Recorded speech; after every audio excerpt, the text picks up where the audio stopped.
মাথা খাবেন মাথা। কাজটা যদি ভালো লাগে এই যে গার্ডিং লাইক কমেন্ট শেয়ার করে যাবেন। এই আমরা গার্ডিং দিয়ে সিঁড়ি আসতে বলি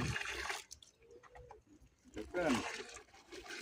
হ্যাঁ এই যে আমরা ফুলেরও এইভাবে দিতে হইব দিয়া তারপর আস্তে করতে হইব ঠিক আছে।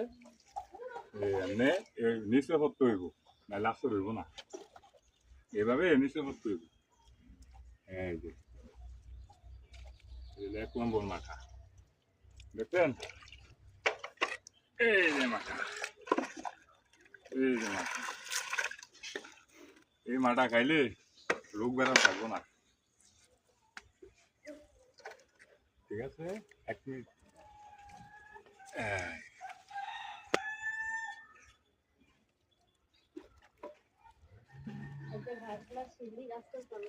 হ্যাঁ পুরা মাটা বানিয়ে দেখছি।